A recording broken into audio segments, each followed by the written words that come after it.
Howdy, folks. Thanks for tuning in for another cruise with Smooth. Hope y'all are doing okay today.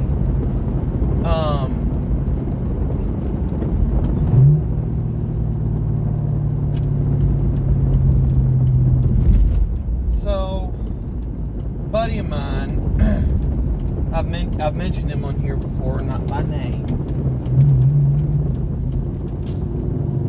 It's always posting something about either fishing or race has just been added lately on his Facebook, and judging and going along with the ACAB, white people owe reparations, stuff along that line. And I actually looked up and listened to the direct quote live from Martin Luther King Jr. wishing that his children would one day be judged by the content of their character, not the color of their skin.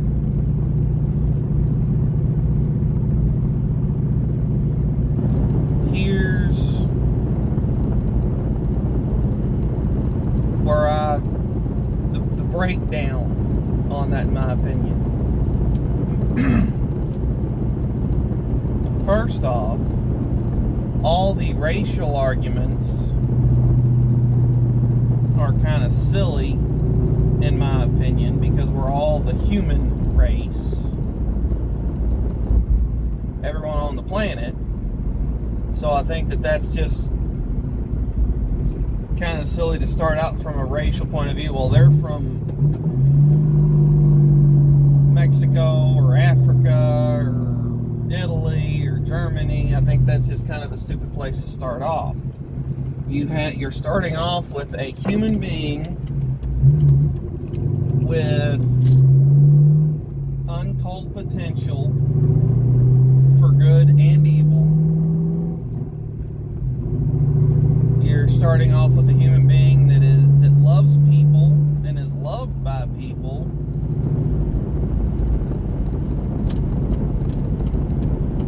That means the world to somebody, and has a family and kids. That's your starting point. So next time you start off talking to someone that you may have prejudged based on anything, try to remember that they're worth something. Worth a lot. And you can have pluses or minuses based on the decisions that they make in their life, of course.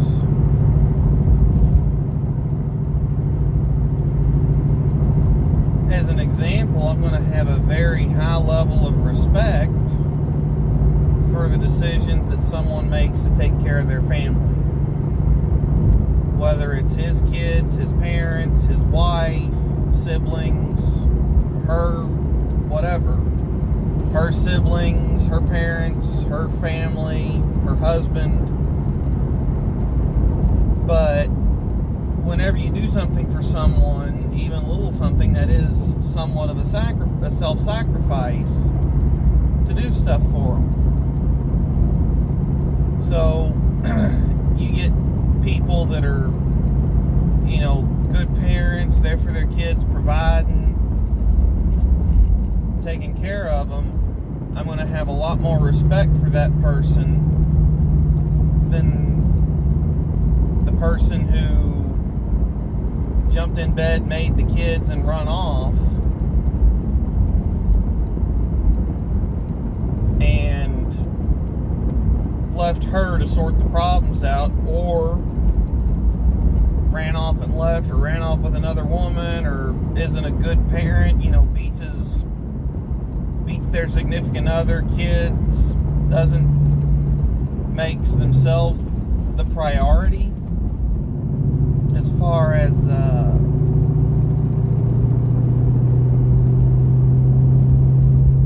monetary, where they might have a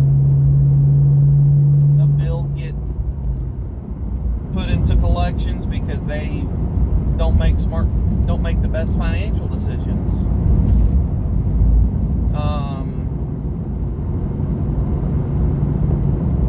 100% transparency here. The roughest part of my life for me financially was 4 to 6 months after my wife and I got married. When we got married, I was underemployed and strapped for cash.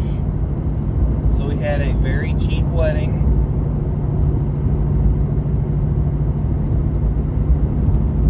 And I'd taken a job shortly after we got married, baby on the way, that was allegedly a move up. Well, turns out it was a bust due to the hiring process at this company. They want you to temp through it was at UPS, they wanted you to temp through a Christmas season, a vacation season, and then another Christmas season to get a job full time.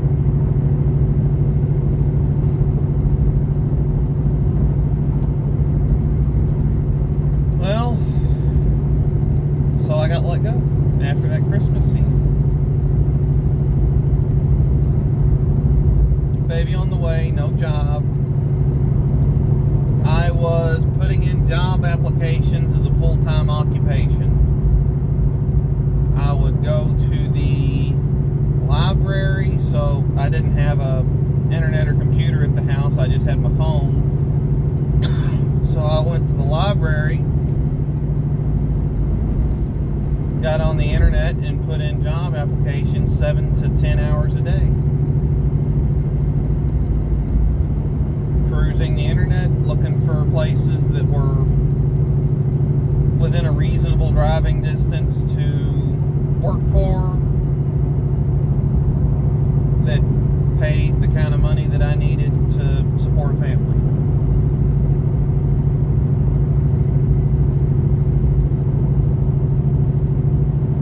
And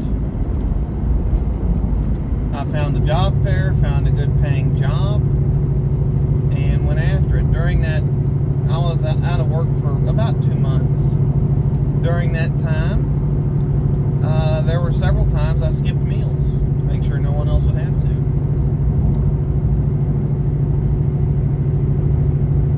I'm not on the SS toot your own horn, but that's what I was willing to do to take care of my family. I got a good paying job. It wasn't what I wanted, wasn't what I was looking for lots of reasons. But I took it and made good money for the time that I was there. And that's when I'd been working for months prior to becoming unemployed at this point on getting hired on at my current job. Their hiring process is typically very slow.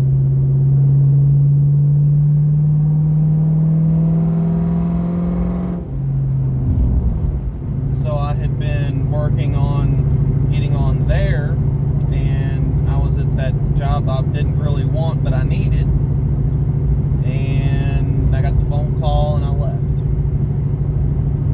They called me, let's see,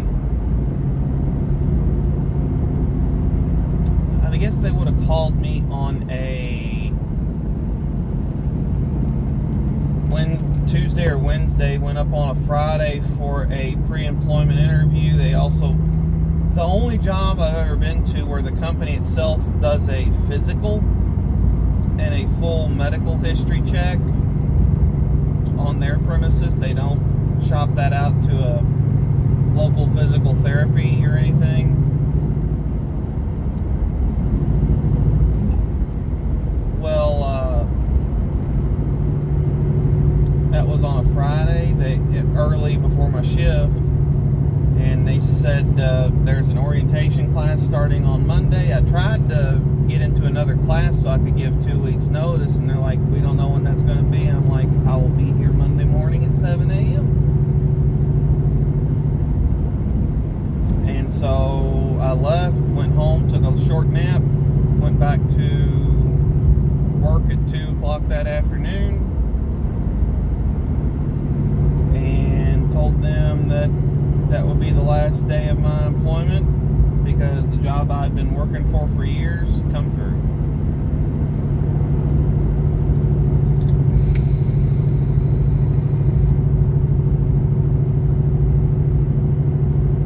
But that's just the reaches that I was willing to go to make sure that my family was taken care of. You know, putting in job applications 10 hours a day and skipping meals occasionally. Here's the funny part though. The only time since forever that I had a utility or anything get cut off was months after I started working at that job, and they paid good. I had money for rent and groceries and payments and bills and everything else. It was after I'd started up there, been up there for, it might have been close to a year. I'm trying to, it was either been up there about 3 or 4 months or close to, or over a year. I don't remember which. I'm laying in bed and my fan turns off. I always sleep with the fan on. And I thought that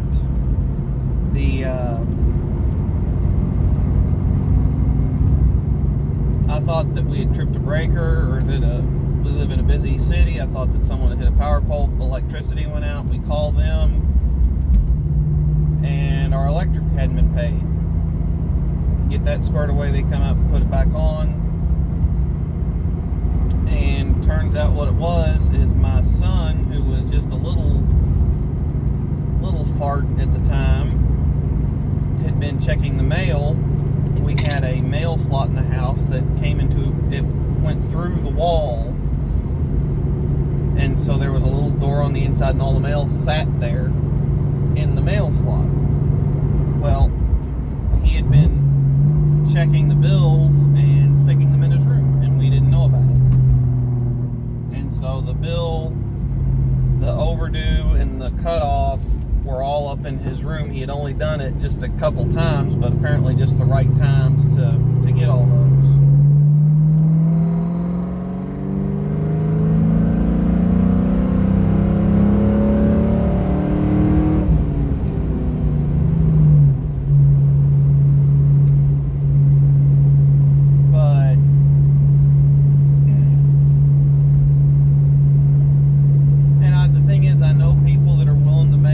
Sacrifices on behalf of their family and doing better for themselves.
that debt. So I don't care if you're talking about Damon off of Shark Tank, or the person who's, begging for change on the street corner to buy himself his next whatever fix. You would have both of those people getting a check, and both of those people being somewhat responsible for the tax debt that would be taken on, because the government would it would end up something like what the stimulus money under the CARES Act did. It wouldn't be perfect. It would be kind of sloppy, kind of fast, and kind of stupid, the way that all that's figured. So I don't think that the reparations, the way that people talk about it happening, would be a fantastic thing, because everybody's going to end up saddled with it unless you literally take from rich former slaveholding families, which there wouldn't be enough to go around, I think. I don't know. Anyway, all that said, I need to jump off of here. Hope y'all have a good day. I'm heading up to visit with my boy Danny of I'm No Expert tomorrow. That's going to be going up fairly soon. He's got a rather large cache of shows that are going to be getting put up fairly soon, so I'm excited about that. We haven't seen each other in person to record in several months, so I don't know how this is going to work, because they're basically, the last time we recorded would have been when coronavirus lockdown started in our state, and basically everything imaginable